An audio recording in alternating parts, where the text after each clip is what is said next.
شرور انفسنا ومن سيئات اعمالنا من يهده الله فلا مضل له ومن يضلل فلا هادي له واشهد ان لا اله الا الله وحده لا شريك له واشهد ان محمدا عبده ورسوله اما بعد اعوذ بالله من الشيطان الرجيم بسم الله الرحمن الرحيم محمد رسول الله والذين معه اشداء على الكفار رحماء بينهم تراهم ركعا سجدا يبتغون فضلا من الله ورضوانا قال الله تعالى في شان نبينا وكرم عامرا ان الله وملائكته يصلون على النبي يا ايها الذين امنوا صلوا عليه وسلموا تسليما اللهم صل على سيدنا محمد وعلى ال سيدنا محمد وبارك وسلم صلی اللہ تعالی علیہ وسلم صلی اللہ تعالی علیہ وسلم میرے محترم بزرگوں دوستوں، اللہ تبارک و تعالیٰ کا جتنا بھی شکر ادا کیا جائے اتنا کم ہے کہ اللہ تبارک و تعالیٰ نے اپنے ایمان کی دولت سے سرفراز عطا فرمایا اور ہمیں آقا علیہ السلام کی حضور اکرم صلی اللہ علیہ وسلم کی غلامی کا اثر پیدا کیا اور اللہ تبارک و تعالیٰ کا شکر ہے کہ اس نے ہم سب کو ماہ ربیع الاول کا مہینہ عطا فرمایا کیونکہ آپ جانتے ہیں کہ سلسلہ اجتماع حضور پاک صلی اللہ علیہ وسلم کے نام سے مول بند ہے۔ تو سب سے پہلے بلا تعمیر بات کو شروع کرتا ہوں کہ سب سے پہلی عاشقوں کی جماعت، اہل ایمان کی جماعت، انقلابی جماعت جس کے ذریعے عالم کفر و طاغوت میں ایک زلزلہ وقع ہوا، جس جماعت نے ایمان کی خاطر اپنا تن من دھن مال دولت تجارت وطن سب کچھ خرچ کر دیا اور جس جماعت نے ایمان کے خاطر ایک عظیم داستان رقم کی اس کائنات اسلامی کی سب سے پہلی جماعت انبیاء اکرام کے بعد اس جماعت کا نام جماعت صحابہ اکرام۔ اللہ تبارک و تعالیٰ نے اس آیت کریمہ میں صحابہ اکرام کی سیرت کا بیان کیا ہے۔ پہلا نقطہ جو میں آپ کو سمجھانا چاہتا ہوں، اس آیت کریمہ میں بیان سیرت النبی کا نہیں ہے، ظاہر باطن تو پورا قرآن آقا علیہ السلام کا بیان ہے۔ قرآن کا ایک ایک لفظ نعت مصطفیٰ ہے، علم سے لے کر ناس تک قرآن کا ایک ایک لفظ نعت مصطفیٰ ہے، لیکن ہم بات کر رہے ہیں معنی۔ تو اس جو آیت کریمہ ہے اس میں بیان سیرت النبی کا نہیں ہے، اس میں بیان سیرت صحابہ کا ہے۔ ایک بات سوال پیدا ہوتا ہے کہ بیان صحابہ اکرام کا ہے، لیکن آپ آیت کریمہ کا مطالعہ کریں گے صرف اتنے لفظ ہیں، محمد رسول اللہ والذین معہ، محمد اللہ کے رسول ہیں۔ بات صحابہ اکرام کی ہو رہی ہے اور اس کو شروع کیا جا رہا ہے، عنوان دیا جا رہا ہے محمد صلی اللہ علیہ وسلم۔ تو صحابہ اکرام کی بات ہے تو صحابہ اکرام کے ہی کسی پہلو سے، ان کے کسی مراتب سے اس کو شروع کرنا چاہیے، یہ سوال پیدا ہوتا ہے، لیکن اس کو شروع کیا ہے محمد رسول اللہ صلی اللہ علیہ وسلم۔ سوال یہ پیدا ہوتا ہے کہ صحابہ اکرام کا بیان محمد رسول اللہ صلی اللہ علیہ وسلم سے کیوں شروع کیا گیا؟ تو جواب اس کا یہ ہے کہ کائنات امت کو، کائنات انسانیت کو یہ بات پتہ چل جائے کہ صحابہ اکرام کا بیان حضور پاک صلی اللہ علیہ وسلم سے اس لیے شروع کیا جا رہا ہے کہ اگر حضور پاک صلی اللہ علیہ وسلم ہی نہیں ہوتے تو صحابہ کہاں سے وجود میں آتے؟ اس لیے شروع کیا جا رہا ہے۔ یہ بات بتائی جا رہی ہے کہ ہم جنہیں صحابہ کہہ رہے ہیں وہ صحابی کیسے بنے؟ کیا ان کے علم نے انہیں صحابی بنا دیا؟ کیا ان کے عمل نے انہیں صحابی بنا دیا؟ کیا ان کے تقویٰ نے انہیں صحابی بنا دیا؟ کیا ان کے زہد ورا نے انہیں صحابی بنا دیا؟ کیا راتوں کی عبادت اور شب داری نے انہیں صحابی بنا دیا؟ وہ جو اللہ کی راہ میں زندگی بھر جہاد کرتے رہے، وہ جانوں کا نذرانہ دیتے رہے، تو ان جانوں کا نذرانہ دینے اور اللہ کی راہ میں جہاد کرنے کی اس عمل نے انہیں صحابی بنا دیا؟ سب کا سوال کا جواب نفی ہے۔ اگر یہ کہے تو کوئی صحابی اس لیے بن گئے تو ان کا علم سب سے بڑا تھا، تو جواب ہے نہیں۔ اگر یہ کہے کہ صحابی اس لیے بن گئے تو ان کا زہد ورع تقویٰ اور طہارت سب سے اونچی ہے، تو جواب ہے नहीं, सहाबी इसलिए बन गए कि उन्होंने हिजरत कर ली, अपना सब कुछ अल्लाह की राह में छोड़ दिया। तो सवाल है नहीं, जवाब है नहीं। तो फिर सवाल होगा कि जब सबका सवाल नहीं है तो फिर सहाबी किस अमल से बने?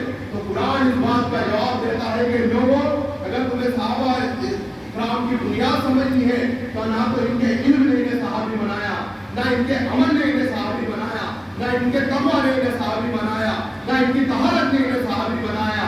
इनके जिंदगी के सारे औसाफ एक तरफ, इनके सारे बयानात एक तरफ, सारे दर्जात एक तरफ, सारी कमालात एक तरफ, ये सारे कमालात इकट्ठा हो जाए तो भी सहाबी किसी वजह से नहीं बना।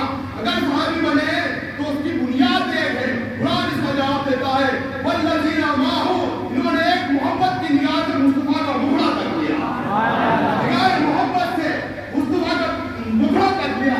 और ईमान लाने के बाद नमाज पढ़ने का मौका मिला या ना मिला, अल्लाह के दीन में मान उठाने का मौका मिला या ना मिला, रमजान तक वो शख्स जिया ना जिया कि रोजा भी रख सके, हज के अय्याम तक का मौका मिला या ना मिला, जिसको मौके मिल गए, ये बातें बात की है। सहाबी बने तो सहाबी बनने की बुनियाद है कि मोहब्बत की निगाह से मुस्तफा का मुखड़ा तक किया।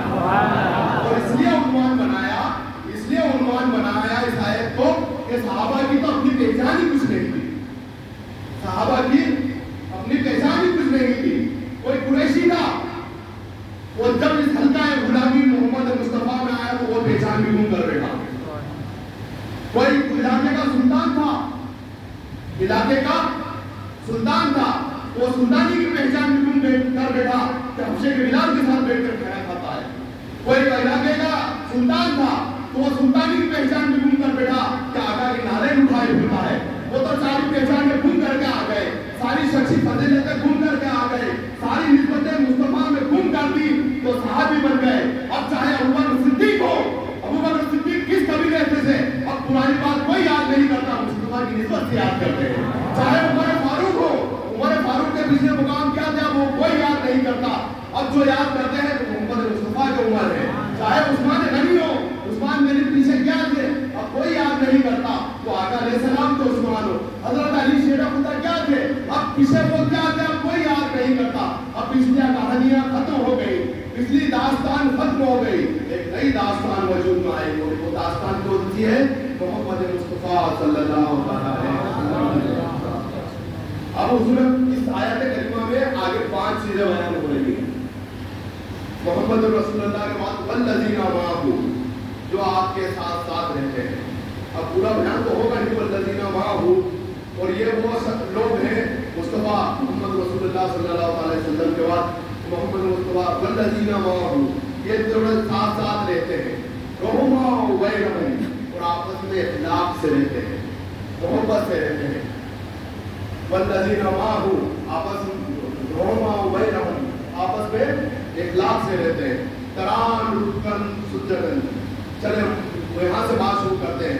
रहमा बैनहुम, मेरे मुस्तफा ये वो लोग हैं जो तेरे साथ साथ रहते हैं, जिनका मरना तेरे लिए है, जिनका जीना तेरे लिए है। इन्होंने अपना सब कुछ, माल दौलत तिजारत वतन, सब कुछ तेरे कदमों की धूल पर कुर्बान कर दिया है। तूने रात में इनसे कहा कि मदीना छोड़ के मेरे साथ चलो, इन्होंने पलट के घर वालों को बताया भी नहीं, रात में छोड़ के तेरे साथ चल पड़े। इन्होंने तूने रात में कहा कि अली मुश्रिकों का मुहासरा है, रंगी तलवार है, लेकिन मेरे साथ सामने खड़े हैं, लेकिन मेरी अमानतों के खातिर मेरे बिस्तर पर छोड़ लेट जाओ। हजरत अली शेर खुदा ने सोचा भी नहीं, जाकर बिस्तर पे लेट गए। ये जान जाती है तो जा यार, इसमें खुशी कपूर जिंदगी चली जाती है चली जा। रात के अंधेरे में तूने कहा अबू बकर सिद्दीक से रज़ियल्लाहु ताला अन्हु से, अबू बकर बाहर आओ, मदीना चलना है। हजरत अबू बकर सिद्दीक रज़ियल्लाहु ताला अन्हु ने पलटकर घर वालों से कहा भी नहीं, नंगे पैर आपके साथ चले जाए, यार जिधर ले जाता है वही जिंदगी है। इनकी जिंदगियां दास्ताने इश्क थी। इसलिए सहाबा इकराम का बयान अल्लाह तबारक व तआला ने इनकी इबादत को बापनी इबादत को बाद में रखा। सबसे पहले फरमाया आशिक़ा अलल कुफ़ार, गैरतमंद आशिक है। और जो आशिक होते हैं उनका मिजाज ही अलग होता है। जैसे हजरत बनी इस्राइल के ज़माने में एक शख्स था जिसने 70 साल तक अल्लाह की इबादत की, बेलोस इबादत, 70 साल की इबादत के बाद उस दौर के नबी को वही आई कि मेरे नबी फला गार में एक शख्स 70 साल से मेरी इबादत कर रहा, उसको मेरा पैगाम पहुंचा दे।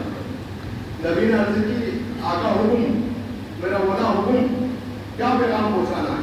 कहा कि उसे पैगाम पहुंचा दे कि तेरी 70 साल की इबादत हम कबूल नहीं करते, रद्द कर। उस दौर के नबी गए, उस इबादत गुजार को कहा कि तेरे नाम अल्लाह ने पैगाम भेजा है। उसके आगे चमक उड़ गई, वो मुसल्ले पे खड़ा हो गया, बोला मेरे महबूब का पैगाम आया। बोला क्या पैगाम है? कहा अल्लाह ने तेरी 70 साल की इबादत रद्द कर दी है। तो वो इबादत गुजार झूम उड़ा, रक्स करने लग गया, वज्र में आ गया। नबी ने पूछा कि तेरी तो 70 साल की इबादत रद्द हो गई, तुझे तो चीख मार के मर जाना था। हालांकि एक तरबियत का वैल्यू है, नबी तो सब जानते हैं, पूछते और बताते इसलिए है कि आवामुन नास को हमको आज कैसे पता चलता है। पूछा तुझे तो 70 साल की इबादत रद्द हो गई, तुझे तो चीख के मर जाना था। तो उस इबादत गुजार ने कहा कि मैं यहाँ इसलिए नहीं बैठा हूँ कि मेरी इबादत कबूल होती है, रद्द होती है। कबूल करना और रद्द करना उसी का काम है। मैं तो इसलिए वक्त में आ गया कि मेरा काम हो गया। बोला किस लिए, कैसे? ये बोला कि 70 साल में इबादत में था, आज तक महबूब ने कोई खुश फर्क ही नहीं की। आज इबादत गई, इसका काम नहीं, लेकिन खुश इस बात से हूँ कि यार के हिसाब किताब में तो आ गया, यार के हिसाब किताब में तो आ गया। तो जो महबूब होते हैं, जो आशिक होते हैं, उनमें इस बात से गलत नहीं कि इबादत कबूल होती है या नहीं होती है। अरे जो आशिक होते हैं उन्हें हिज्र और फिराक की आग में धकेल दिया जाए तो भी खुश रहते हैं, हिज्र और फिराक की आग में धकेल दिया जाए तो खुश होते हैं, उन्हें महबूब मिल जाए तो खुश होते हैं, विशाल में हो जाए तो खुश होते हैं। महबूब आशिक जो होते हैं, अगर उन्हें बागात में भी भेज दिया जाए तो खुश है, और हिज्र और फिराक की आग में धकेल दिया जाए तो खुश है। अगर वो उनको याह्या अलैहिस्सलाम बनाकर भी शहीद करवा दिया जाए तो खुश है। हजरत इब्राहिम अलैहिस्सलाम के बेकार वजूद को आग में धकेल दिया जाए तो भी वज़्न में है, और इस्माइल अलैहिस्सलाम की गर्दन पर खंजर चला दिया जाए तो भी वज़्न में है, और जकरिया अलैहिस्सलाम के ऊपर आरा चला दिया जाए तो भी वज़्न में है, और हजरत इमाम हुसैन का सर नेज़र पर चढ़ा दिया जाए तो भी वज़्न में है। आशिकों की क्या गरज? आशिकों की क्या गरज? हंसने या रोने से, खुश होने या गम से? उनकी गरज तो महबूब से एक ताल्लुक है, जान चली जाए लेकिन महबूब के खाते में आ जाए। मेरे मोहतरम बुजुर्गों, दोस्तों, जो मेरा वक्त कम होता है, मुख्तसर 2 घंटे की किताब को जैसे तैसे 15 मिनट में समेटना पड़ता है। अलग वाक़या ये है कि हुज़ूर पाक सल्लल्लाहु अलैहि वसल्लम की मोहब्बत से हम लोग अपना सीना तर कर लें। आज अगर हम लोग चाहते हैं कि हमारी जो ईमान की खेती सूख गई है तो उसकी सबील सिर्फ एक है, हमें वापस इश्क़ मोहब्बत अपने सीने में पैदा करना पड़ेगी, और इश्क़ मोहब्बत सीने में पैदा करके सहाबा इकराम के बताए हुए तरीके पर हमको चलना पड़ेगा। आज हम काफी पीछे चले गए हैं, हम बात तो सिर्फ एक खुदा की करते हैं, लेकिन अपने सीने में कई बुत दबाए होते हैं। मस्जिद में आए तो अल्लाह के बंदे, मस्जिद में आ गए तो अल्लाह के बंदे, दुकान में चले जाए तो पेट के बंदे, और कोई मौका आ जाए मिल में चले जाए काम करने तो सामानदारों के बंदे हो जाते हैं। वोटों का जमाना आ जाए तो चौधरियों, वजीरों और नेताओं के बंदे हो जाते हैं। अरे तुम बात एक रब की करते हो, तुम बात एक रब की करते हो, लेकिन हर 2 कदम में तुम ये क्या करते फिरते हो? याद रखो, सिर्फ अल्लाह से ताल्लुक जोड़ो, उसके हुजूर, उसके प्यारे रसूल हुजूर अकरम सल्लल्लाहु अलैहि वसल्लम से अपना ताल्लुक जोड़ो, और इसके नबी से अपना सीना तर कर लो। और इसके नबी से जब अपना सीना तर करोगे तो तुम्हें किसी से डरने की जरूरत नहीं पड़ेगी। जब तू रब का हो जाएगा तो सारी कायनात तेरी हो जाएगी। इसको अल्लामा इकबाल ने फरमाया कि मोहम्मद से वफा तूने तो हम तेरे हैं, कि मोहम्मद से वफा तूने तो हम तेरे हैं, ये जहाँ चीज है क्या लोग कलम दे रहे हैं। तो आखिरी दावा अल्हम्दुलिल्लाह रब्बिल आलमीन, शुक्र ला इलाहा इल्लल्लाह वहदहु ला शरीका लहु व अशहदु अन्ना मुहम्मदन अब्दुहु व रसूलुहु।